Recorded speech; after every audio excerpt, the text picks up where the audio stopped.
নমস্কার বন্ধুরা, মালা কিচেন হাউসে আপনাদের সবাইকে স্বাগত। আজকে আমি একটা নতুন রেসিপি করব। রেসিপিটা হচ্ছে ডিম বেগুনের ঝোল। আপনারা তো ডিমের ঝোল, ডিমের তরকারি, ডিমের রসা কষা অনেকেই খেয়েছেন। তা আমি আজকে করব ডিম বেগুনের ঝোল। আসুন আমার সাথে আমি রান্নাটা শুরু করি। আর তার আগে আপনাদের দেখাই আমি কি কি নিয়েছি। এই দেখুন, এই রেসিপিটা করার জন্য বেগুন লম্বা করে কেটে নিয়েছি, আলু লম্বা করে কেটে নিয়েছি, ডিম নিয়েছি, ডিম আমি সেদ্ধ করে নিয়েছি বন্ধুরা। এরপর আমি আদা রসুন বাটা আছে এখানে, এটা আদা বাটা, ওটা রসুন বাটা। আচ্ছা, টমেটো, কাঁচা লঙ্কা, আর এখানে ফোড়নের জন্য জিরে, তেজপাতা, শুকনো লঙ্কা, আর এখানে পেঁয়াজ কুচো আছে। এবার আসুন আমি রান্নাটা শুরু করি। রান্নাটা করার জন্য আমি তেল দিচ্ছি। প্রথমে আমি ডিমটা ভেজে নেব। আমি তেল দিয়ে দিচ্ছি কড়াই।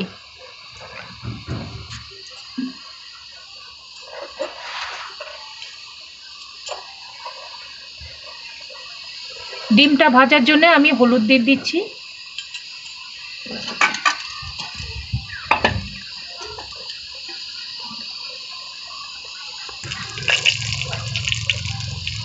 এবার আমি ডিমগুলো ভেজে নিচ্ছি দিয়ে।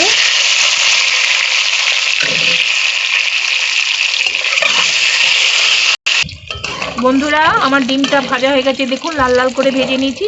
এবার আমি ডিমটা তুলে নিচ্ছি।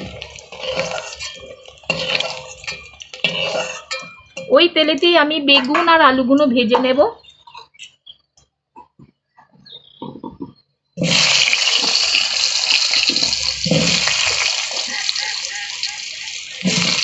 আলু আর বেগুনটা একটু লাল লাল করে ভেজে নেব আমি।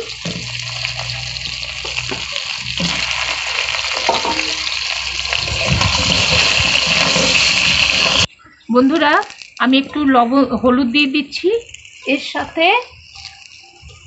আমি একটু লবণও দিয়ে দিচ্ছি, তাহলে ভাজাটা ভালো হবে। এই তো বন্ধুরা, এবার আমার আলু আর বেগুনটা ভাজা হয়ে গেছে, আমি তুলে নিচ্ছি।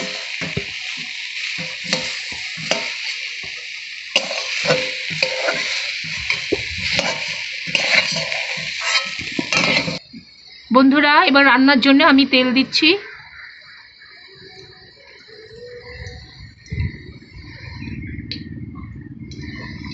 আর একটু তেল দিচ্ছি।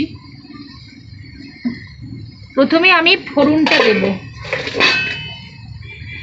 জিরে, তেজপাতা, শুকনো লঙ্কা আছে। প্রথমে আমি ফোড়নটা দিচ্ছি, জিরে, তেজপাতা আর শুকনো লঙ্কা।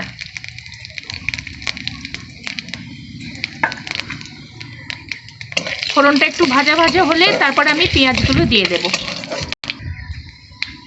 ফোড়নটা ভাজা ভাজা হয়ে গেছে, আমি পেঁয়াজটা দিচ্ছি।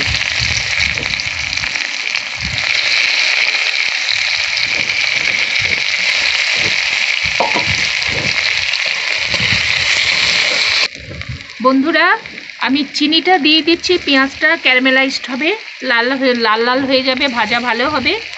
আমি পেঁয়াজটা দিয়ে পেঁয়াজের উপর চিনিটা দিয়ে দিলাম। পেঁয়াজটা লাল মতো ভাজা হয়ে যাবে।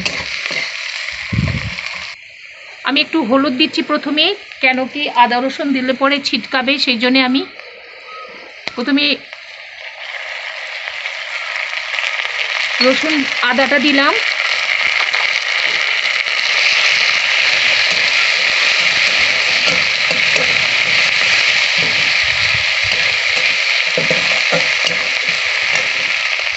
এরপর আমি রসুন বাটাটা দিয়ে দিচ্ছি।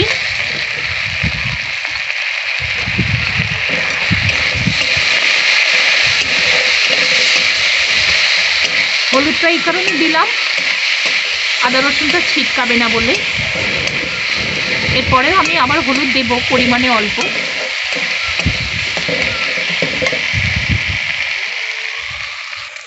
এরপর আমি টমেটোটা দিয়ে দিচ্ছি।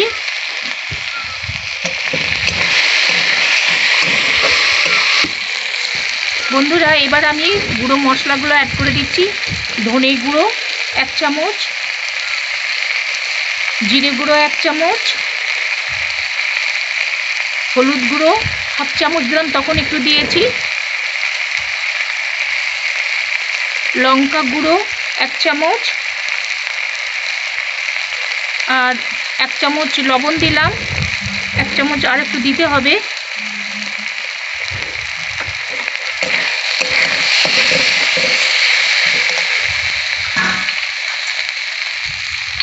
মশলা ধোয়া একটু জল ছিল, আমি দিয়ে দিলাম।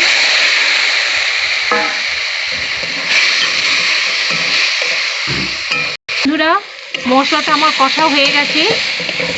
এবার আমি আলু আর বেগুন ভাজাটা দিয়ে দিচ্ছি, সাথে কাঁচা লঙ্কাটা দিয়ে দিচ্ছি।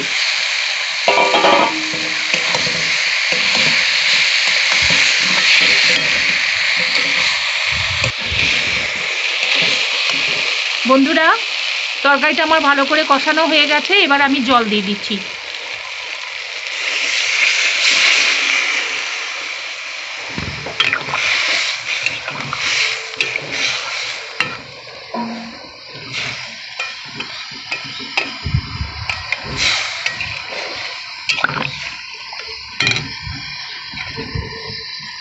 এবার আমি ঢাকা দিয়ে দিচ্ছি। ফুটে উঠলে তারপর আমি ডিমটা দেব। বন্ধুরা, এবার ঢাকাটা খুলে দেখি কত দূর কি হলো। ঝোলটা আমার টকবক করে ফুটছে। এবার আমি ডিমগুলো দিয়ে দিচ্ছি। আপনারা ডিমের অনেক রকম রেসিপি খেয়েছেন, আজকে ডিম বেগুনের খান, মানে দেখুন আর বাড়িতে ট্রাই করবেন, ট্রাই করে খেয়ে বলবেন কেমন হয়েছে।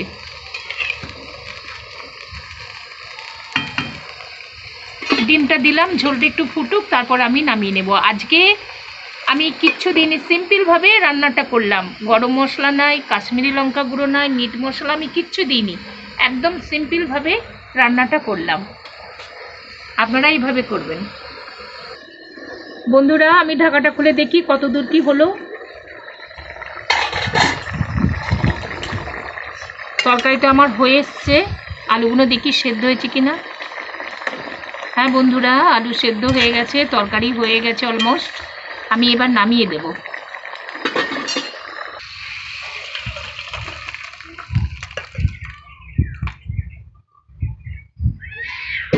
কেমন হয়েছে কমেন্টে জানাবেন, আর যদি ভালো লাগে একটা লাইক দিবেন, আর বন্ধুদের সাথে শেয়ার করবেন রান্নাটা। আর কি বলবো বন্ধুরা, আমার মতো বাড়িতে ট্রাই করে দেখবেন কেমন হয়েছে। আশা করি আপনাদের ভালো লাগবে। আর আমার চ্যানেলটা সাবস্ক্রাইব করার জন্য আপনাদের কাছে অনুরোধ রইল। পাশে থাকা বেল আইকনটা ক্লিক করে দেবেন, কেন কি আমি যখনই কোনো ভিডিও ছাড়বো তখনই আপনাদের কাছে নোটিফিকেশন চলে যাবে। আজকের মতো এই পর্যন্ত, আবার নতুন রেসিপি নিয়ে হাজির হব। ভালো থাকবেন, সুস্থ থাকবেন। ধন্যবাদ।